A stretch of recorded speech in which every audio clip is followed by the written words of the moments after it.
Lesson for this week comes from the Epistle of James, chapter 1, beginning with verse 17. Every good and perfect gift is from above, coming down from the Father of the heavenly lights, who does not change like shifting shadows. He chose to give us birth through the word of truth, that we might be a kind of firstfruits for all of He created. My dear brothers and sisters, take note of this. Everyone should be quick to listen, slow to speak, and slow to become angry. Because human anger does not produce the righteousness that God desires. Therefore, get rid of all the moral filth and the evil that is so prevalent, and humbly accept the words planted in you, which can save you. Do not merely listen to the word and so deceive yourselves. Do what it says. Anyone who listens to the word but does not do what it says is like someone who looks at his face in a mirror and after looking at himself goes away and immediately forgets what he looks like. But whoever looks intently into the perfect law that gives freedom and continues in it, not forgetting what they have heard, but doing it also, they will be blessed in what they do. Those who consider themselves religious and yet do not keep a tight rein on their tongues deceive themselves, and the religion is worthless. Religion that God our Father accepts as pure and faultless is this: to look after the orphans and widows in their distress and to keep oneself from being polluted by the world. This is the word of God for the people of God. It's a story that's circulating the internet, and unfortunately the author and the origin of this story are unknown, but it's an interesting story. An American company and a Japanese company decided to engage in a boat race. Both teams practiced hard and long to reach their peak performance levels, and on the big day, they felt ready. The Japanese team won by a mile. The American team was discouraged by the loss. Morale sagged. And so corporate management decided that the reason for this crushing defeat had to be found. And so a consulting firm was hired to investigate the problem and recommend corrective action.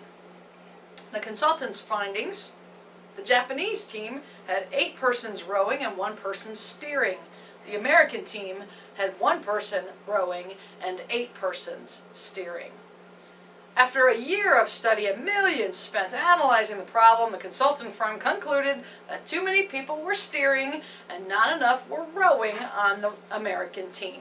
And so, as race day neared again in the following year, the American team's management structure was completely reorganized. The new structure: 4 steering managers, 3 area steering managers, and a new performance review system for the person rowing the boat to provide a work incentive. The next year, the Japanese team won by 2 miles. Humiliated, the American corporation laid off the rower for poor performance and gave the managers a bonus for discovering the problem. I'm sure you've heard the saying about too many chiefs and not enough workers. We can talk a good talk, but unless we're willing to put our faith into action, it won't do much good. We can hope that someone else will step forward and dedicate time and effort to love our neighbors. We can go on with our lives as if we're living in our own bubble, taking care of ourselves and our families because God calls us to do that well. And there's only so many hours in a day, correct? But today we're focusing on the church's overall call to action. Why are we here? For what purpose? Are we serious when we say that we put God first in our lives? What does that look like? How will others know that we are followers of Christ? There are Christians who talk the talk, but there are others who walk the talk. There are those who truly embody the love and the life of Jesus Christ and do all they can to be more like Jesus, to abide in Him. What type of Christian do we want to be? What kind of church do we want to be? And do we want Mayo United Methodist Church to be? One of the perks of being a pastor is getting to spend time with our shut-ins and those recovering from hospital stays and things like that. And so I shared a secret this week. This perk is most definitely not just reserved for pastors, and I thank all of you who routinely go out of your way to reach out to our folks who can no longer attend worship. Some of the most positive people I know are the ones whom life has dealt some pretty serious blows. One of our good friends, and we'll call him John, was given word recently that he was to be removed from the heart transplant list. He was given official notice that he is living on borrowed time. Our dear friend John has been having heart issues for close to 30 years. He's had, I believe, if I'm not mistaken, 19 or 20 heart attacks. And at this point, this stage in his disease development, he's no longer eligible for a heart transplant.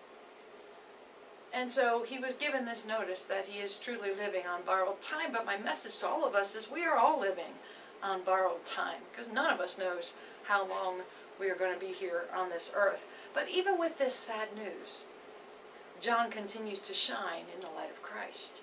His doctors and nurses find great relief in treating him because in spite of his ailments, he shares a kindness and a love with everyone at every opportunity. Our other good friend, and I'll just call her Sandy, was dealt what seems like a really unfair blow back in the spring.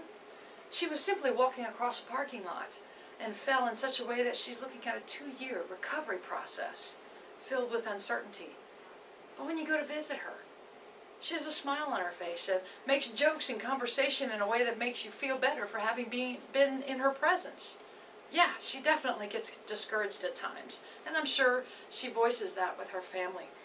But I've never seen her get angry with her caregivers, and again, they find true joy while caring for her. She's living out her faith in the midst of great trial. And so, my question, what would others say about us? Are we living out our faith in our daily lives? I was driving the church van to the grocery store to pick up some items that we needed for a church event. And I happened to have on my Mayo United Methodist Church polo shirt, which on mine it indicates that I'm the pastor, and so it has pastor written on there. That's kind of an important detail if you're following this story. I was in a hurry, and of course, what typically happens when you're in a hurry, you get behind all the trucks and you hit every light red. And so the truck that I got stuck behind was going 10 miles under the speed limit. And so I confess to everyone that my driving that day was not very godly. My actions noted someone who was putting her needs ahead of others. And it struck me as I was getting out of the church van that I most assuredly was not promoting a good image of Christian behavior. And so I practiced my ABCs, a way to refocus my energy, change my attitude, change my behavior, change my character, ABC. And for me, it begins with attitude. Mine was completely self-centered, not God-centered. Once I took a couple of deep breaths and changed my focus, my attitude lightened considerably. This allowed me then to change my behavior. I helped someone who was struggling to get something off of a high shelf. I was intentional about maintaining a positive demeanor in spite of the fact that the grocery store was pretty busy that day. And since I have a gift, and it is truly a gift, for choosing the absolute slowest checkout line every single time, I spent that time chatting with others who noticed that my polo shirt indicated that I was the pastor. I even did a little pastoral care with the cashier. When I changed my attitude and I changed my behavior, then over time, I'm changing my character. ABC. Change your attitude, change your behavior, change your character. And so, Pastor, preach to thyself. That's the lesson I needed for that day. And always. What is the purpose of the church? Why are we here? We are here to make disciples of Jesus Christ for the transformation of the world. That's our official stance. What does that look like? Perhaps it begins with an attitude adjustment. Are we self-centered or are we God-centered?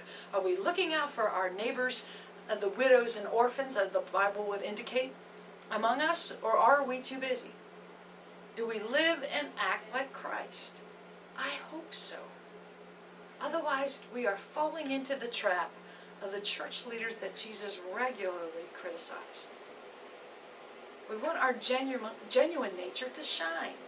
We want others to see that we will still look people in the eye and greet folks instead of staring down at our cell phones. We want to learn the name of our drive-through attendant and send a smile and a greeting. People were drawn to Jesus even when he presented a message that was countercultural. Perhaps we can take note and not feel obligated to succumb to the greed and the selfishness that is all around us. Instead, living as Jesus taught us to live, loving God and loving our neighbor. We as a church are working to make quite a few touch points with our community to help share God's love with our actions. The Backpack Buddies program is kicking off again, and we're having some fun with it by having folks put their donations in bins that indicate the different football teams. We have a Cub Scout pack that's forming here, and we'll be meeting at the church. Our nursery school is back in action just after Labor Day. The Knitting Chicks and the Angel Gown Ministries continue to support the hospital and local families. Our AA group meets here 4 nights a week. We're hosting Financial Peace University to help folks in our community to manage their finances God's way. And this time we're offering childcare. I'm going out on a limb and offering childcare as part of this program to assist parents who need that support. I'm going to be delivering a check actually tomorrow to South River High School to assist teachers with school supplies for children in need. We found out that a lot of times teachers delve into their own pockets to provide school supplies for students that come into their classes with nothing. And so we're providing a $500 check to help with that. Yoga classes are going to be held here, and the list goes on and on. James notes that every generous act of giving is from above. We can make a difference in this community, helping to transform lives through our shared love of God. And so I encourage each of us to practice changing our ABCs this week. Change your attitude. Look for those in need and see how we can make things just a little better for our neighbors. Change our behavior. Walk the talk. Don't just preach our faith and trust in Jesus, but actually live that out. And third, change our character. Let us be the church that welcomes all, lives like Jesus, cares for those who need a little help and encouragement, seeking God first in all things. It all starts with attitude.